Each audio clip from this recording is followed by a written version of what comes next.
Hello learners, welcome to our session today. I am your instructor, CPA Aringo Frederick. So in our class today, my good students, we are going to look at a very important concept in our course, which is economics. And this topic, by the way, is one of the foundations topics that we'll be having at this level. And it's not only for the purpose of our exams, because anytime you are looking at this topic, this is kind of the foundation of economics. So I want you guys to be very tentative. I want you guys to be very open-minded, and I want you guys to let us always think beyond the four walls when we are handling this topic. So that means that this topic is very critical for us. So looking at this topic, we are looking at demand, supply, and the determination of equilibrium. This is topic number 2, whereby we are going to handle demand, supply, and determination of equilibrium. It is divided into 3 parts. The aspect of us understanding demand, it will be upon us to understand the concept of supply, and also it will be upon us to determine the concept of equilibrium. So this session of ours today, we are going to look at demand. We are going to start with the first bit. This is demand. We are going to start with demand. I know this is not a new term for us. I do understand, and I know very well that this is not a new term for us. Anytime or many a times we've heard of this term demand. A good question and a very important one will be, what is demand? Take this scenario, like maybe when the prices of some commodities, maybe if the prices of some commodities, probably they tend to be very low, right? Or in this case, you'll find that when there are discount offers, a good scenario, take for example, what normally tend to happen on Black Fridays, right? I don't know why it has been termed in November, or rather why it is always considered in November. But take a good scenario when you are talking about the aspect of Black Friday. In that case, we normally tend to receive very huge discounts, discounts of up to 50%, 60% on some commodities. So you'll find that during that period, consumers will tend to purchase more of these commodities. And why are they purchasing more of these commodities? They are purchasing more of these commodities because the prices are somehow very low. So you'll find that maybe instead of maybe I used to purchase one item, but probably because the prices are kind of very low, I'll end up purchasing, say, like 5 or 4 items. So this is what you're terming it as form of what? The prices have affected our level of consumption. And this is where demand will come in, whereby it, at this point, you normally tend to look at a case whereby it's kind of the willingness and the ability of the consumer to purchase different products at given prices. So are you able? First of all, you might be willing to purchase the item, yeah? The other question is, are you able to purchase that price, or rather that item at that given price? So this is what we'll be looking at it as a form of demand. So demand, in a simple concept, we normally tend to look at it as a form whereby the willingness and the ability of the consumer to purchase different products at different prices, So, because you might be willing, yes, but probably you're not able. So looking at it, for us to complete the whole bit or definition of demand, we normally tend to look at it in a case whereby, yes, you are willing and you are able to purchase these commodities. This is what you're terming it as what? As demand in economics, that is. So in this case, we normally tend to say that demand is a quantity of a good that a consumer. Demand is the quantity, demand is the quantity of a good, demand is the quantity of a good that consumers are willing that consumers are willing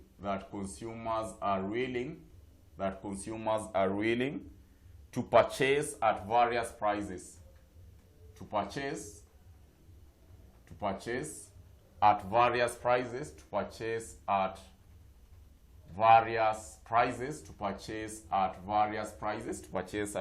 prices, during a given period of time.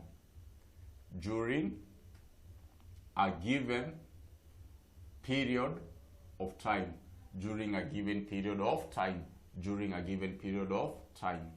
So what I want you to understand here is that consumers are willing to purchase, are willing, of course, and able to purchase, are willing and able.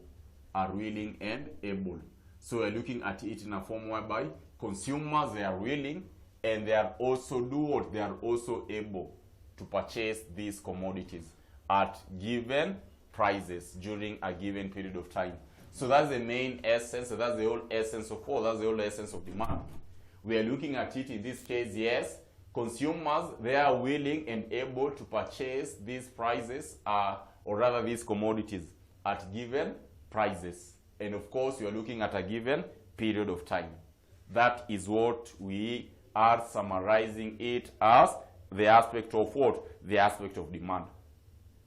And many a times, my good students, will also find that at this point, you'll find that a decrease in price will lead to an increase in quantity demanded. A decrease in price will lead to an increase in quantity demanded. And an increase in price will lead to a decrease in quantity demanded. Mark that very well. I repeat, we are saying that in this case, you'll find that a decrease in price will lead to an increase in quantity demanded, while an increase in price will lead to a decrease in the quantity demanded. Probably it will be better if I explain it using a curve so that you guys should get this concept clearly. So using this curve, using this demand curve, I want us to explain this concept using the demand curve. These are demand curve, right? These are demand curve, and this demand curve of ours, we're having something like this. We do have this case, we do have this case, we do have this case, we do have this case. So in this case, we are taking this to be our prices. We are taking this to be our prices, and we are taking this to be our quantity. So assuming that this is our P1, price 1, maybe this is our price 2 here. This is our price 2. So drawing this curve, drawing this demand curve, I can either have it as a straight line or I can have it as a curve, whichever case, the one that will fit. Assuming this is our demand curve, assuming this is our demand curve. Assuming this is our demand curve, right? Assuming this is our demand curve. So in this case, we'll find that this will give us our Q1.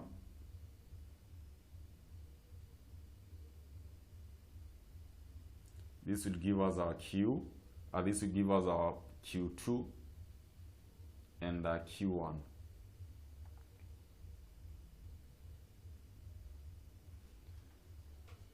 So this is how our demand curve will look like, my good students, whereby you are saying that in this event, when my price is high, you'll find that my quantity will be low. And when my price is low, you'll find that my quantity is high, the quantity demanded. This Q, we are talking of the quantity demanded, So that when my price is high, our quantity demanded will be somehow low, right? And when our price is low, the quantity demanded, you can see it is what? It is also high.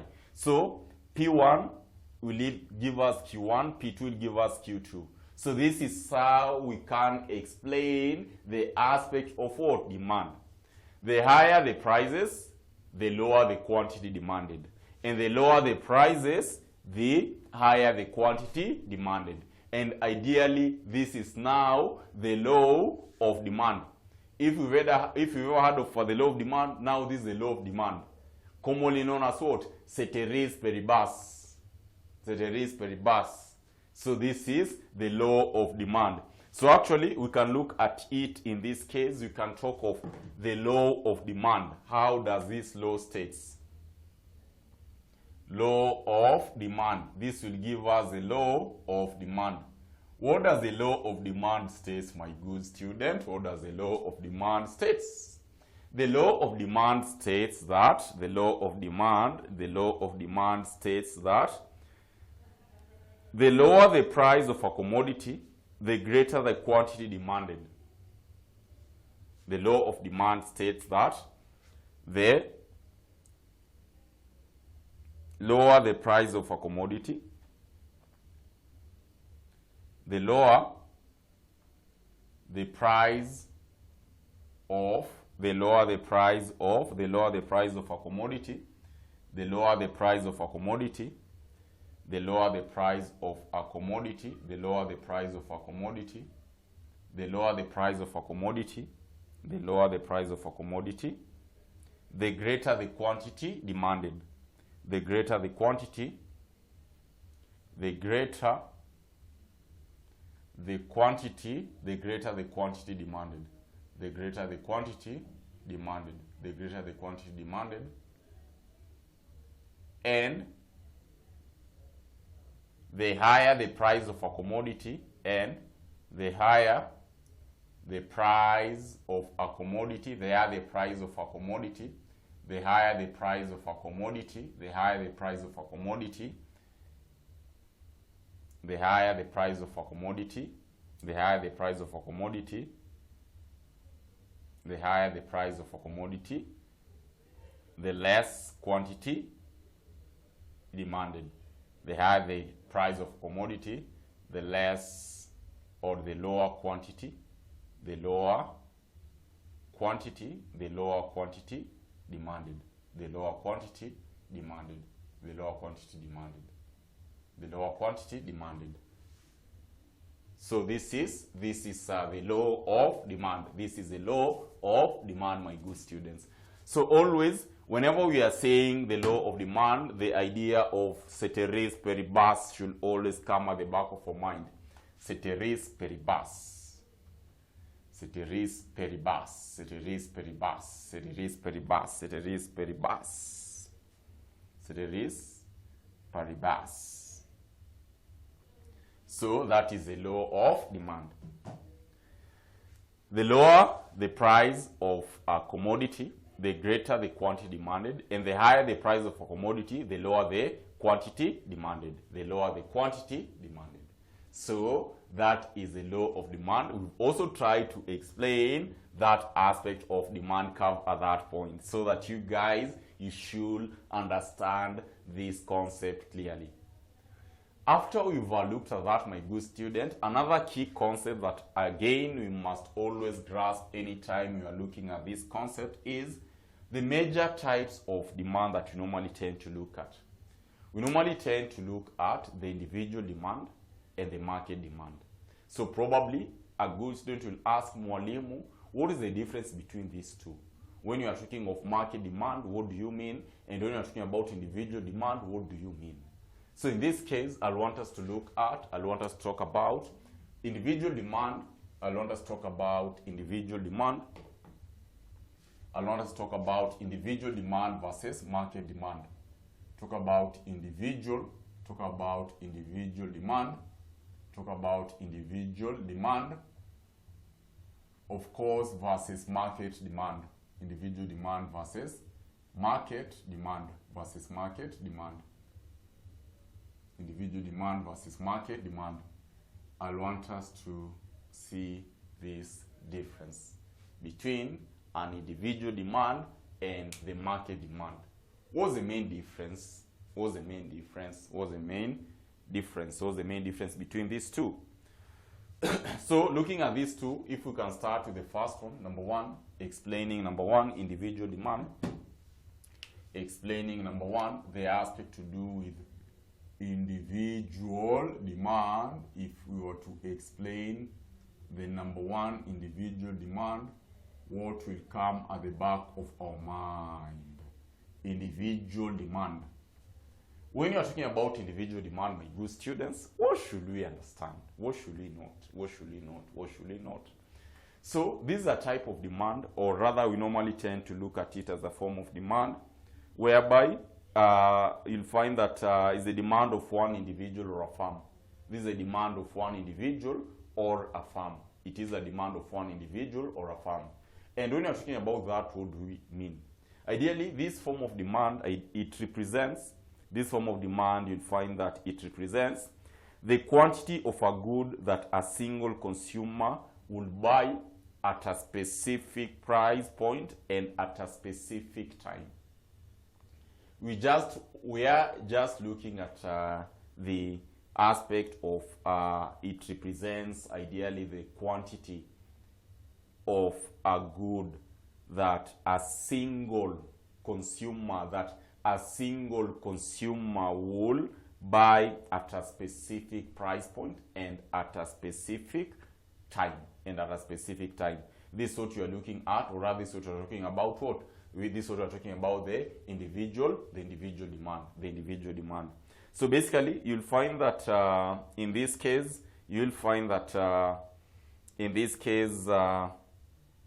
it represents form of a talk of one person. It represents, say, like form of talk of one firm. That is what you're terming it as what? As individual demand. And probably to explain this individual demand clearly, take for example this case, my good students, take for example this case. It will enable us also to differentiate between this with the market demand. Actually, you can also know something in relation to market demand first of all, so that you can clearly see the difference. And what about market demand? Talk about market demand here. Talk about market demand. So while we've said individual demand represents the quantity that one person, that an individual will purchase at a given price and at a given time, market demand, you normally tend to look at it as a case whereby you'll find that market demand, we normally tend to look at it as a form whereby it's, first of all, is a very important economic marker, because it reflects the competitiveness of marketplace, a consumer willingness to buy a certain products, and the ability of a company to leverage itself in a competitive landscape. So in this case, the main essence, you'll find that when we are looking at market demand, you will find that at this point I'm looking at not only one individual, but we are looking at it as a form of different individuals, or we are looking at it as a form of what? Different firms brought together. The main essence is to determine what we are able to supply given the demand in the market. I'm not looking at one individual, but we are looking at various individuals combined, what we can produce and supply, and what is being demanded in the market. Take, for example, this case, my good students, assuming that I'm comparing these two companies. Not comparing, but you're looking at this case scenario.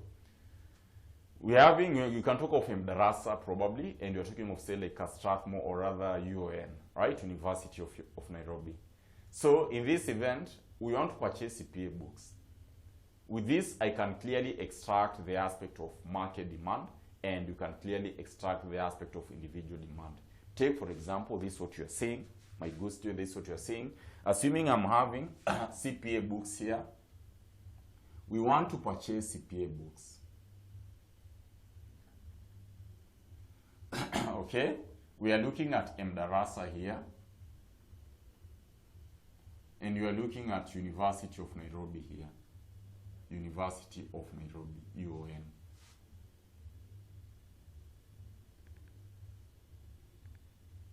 So these are our prices. These are our prices, CPA books prices, CPA books prices. These are our prices, and of course here you can talk of the total. we can talk of the total. Here we can talk of what? We can talk of the total. So looking at CPA books, my good students, looking at CPA books, this is what we're talking about. I'm having, say, like, we're having this case.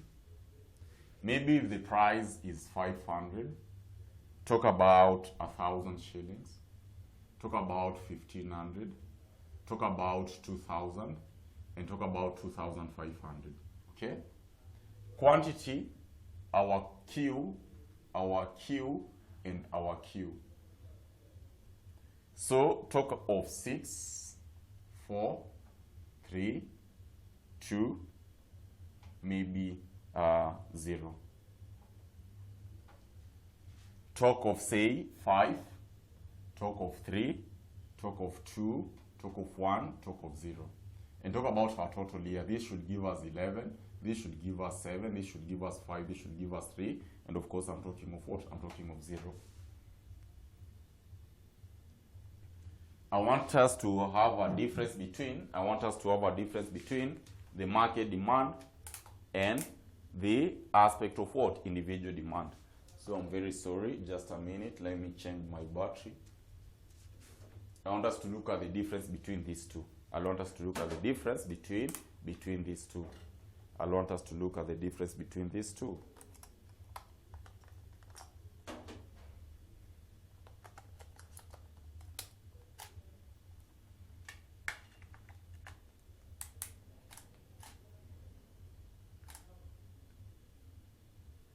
Okay, so I want us to look at the difference between these two. So the first case, I want us to prepare our individual demand, right? I want us to prepare our individual demand. How will our individual demand looks like? Individual demand. I want to explain the difference between individual demand and market demand using this graph, right? So looking at our individual demand, my good student, I'm talking of MDARASA and you're talking of UON. So in this case, I should be having this graph here. We should be having this graph. I want it to be very, very straight. So you are talking of this case, you are talking of this case.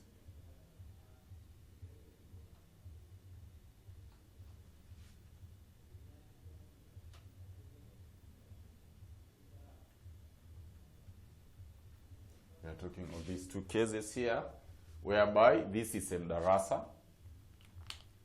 This is MDARASA. And this is what? This is MDARASA, and you're talking about UON. So my prices here, talk of our prices. Talk of our prices here. These are our prices, right? So the first case, we are talking of, maybe I'm looking at it as, this is 500. This is 1,000 shillings. This is 1,500. This is 2K. This is 2,500. Talk of maybe say 2. Talk of maybe say 4. Talk of maybe say 6. And talk of maybe 8. Okay? So the same case here, we are talking of say like 2. We are talking of say like 4. Talk of 6, and talk of what? Talk of 8. Okay? So prices, the same case, we are talking of 500. Talk of 1,000. Talk of 1,500. Talk of 2,000. Talk of 2,500. Okay? So looking at it in this case, we want to prepare our individual demand. We want to prepare our individual demand. So I'm going to look at MDARASA. When the price is 500, the quantity demanded is 6, right? When the price is 500, the quantity demanded is 6. The quantity demanded is 6. So I'm looking at it here. When the price is 1,000, the quantity demanded is 4. The quantity demanded is 4. The quantity demanded is 4. So you're looking at it there. When the price is 500 or the price is 1,500, the quantity demanded is 3.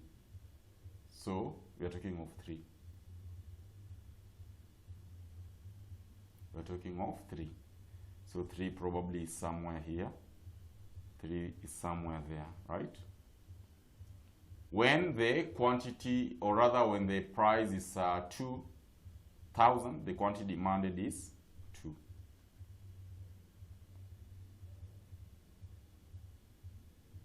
We're talking of it there, right? And when in this case is 2,500, you find that my quantity demanded says 0 there. So you'll find that my curve, I should be talking of this case. I should be talking of this case. That should give us our individual demand on the first case. Whereas when you're talking about the aspect of U or N, I'm having the same case. When my price is 500, the quantity demanded is 5. So in this case, we should be talking of 5. We should be talking of 5. 5 is somewhere there. When is 1,000, we have 3. 3 is somewhere here.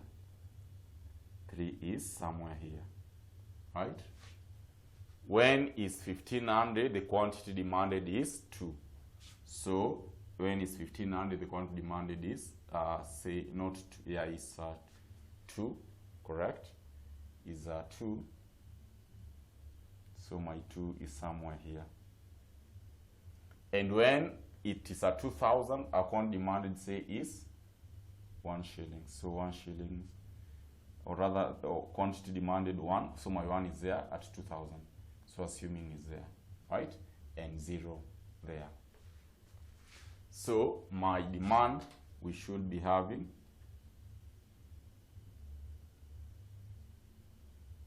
like that. So my good students, this is what you are terming it as what? As individual demand. It is representing the quantity of an individual, or rather it is representing the quantity that an individual is purchasing at a given point and time. So this is what you are terming it as individual, because these are what? Quantity demanded. These are quantity demanded. These are the quantity demanded that we are talking about. So clearly we can see that this is our individual demand. Now a good student will ask Mwalimu, then what about the market demand? So market demand is a combination of M darasa and U or N. This is what you are terming it as what? As market demand. So therefore, if I was to prepare a graph for market demand, I should be having this case. If I was to prepare the graph for market demand, this is what we should be considering. For market demand, the same illustration, but we are looking at it as a market demand. So we should be talking of this. We should be talking of this market demand. We should be talking of this. Now combined items, combined products. We should be talking of it in this case. We should be talking on it in this case, whereby I'm looking at the combined products. So just a moment.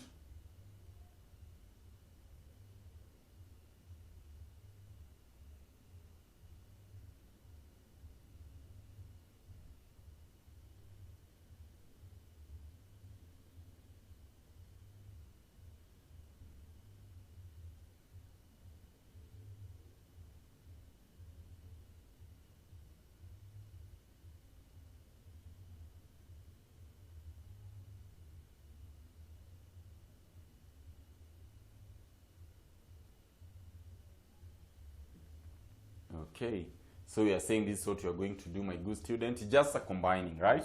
Just combining. And I believe some of you, you're done. You're done with that. You're done with that. You're done with that. So it's just a matter of combining. Just a matter of combining our demand. So at this point, at any given point in time, if my price is, say, like at 500, you'll find that Mdarasa will purchase 6 books and UON will purchase 5 books to give us a sum total of 11 books. So in this case, you'll find that having that case, I'll be having our prices here, same concept, and I'll be having the quantity demanded here, quantity demanded, whereby quantity demanded, still you can talk of the same 2, we are talking of 4,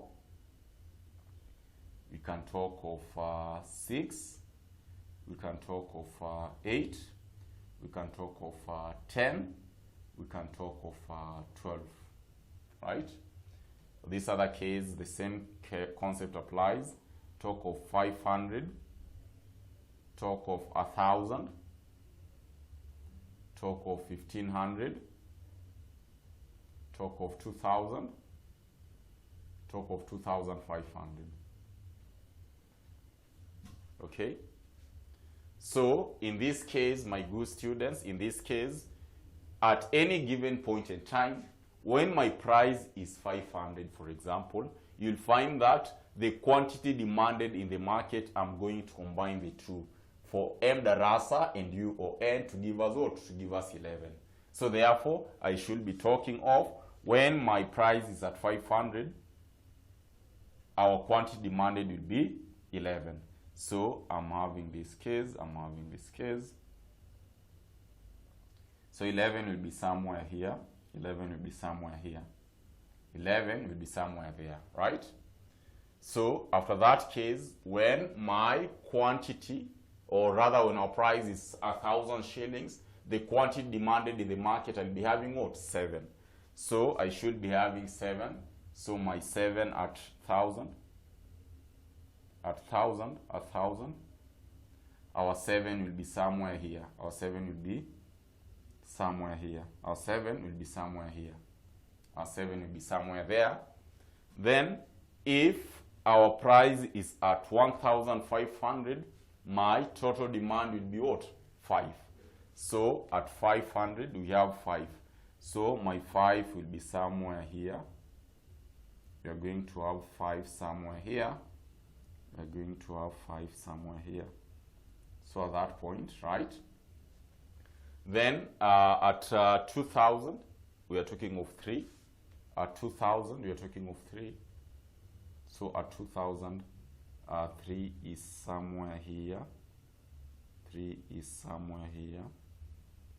3 is somewhere there. And here we are looking at it as 0.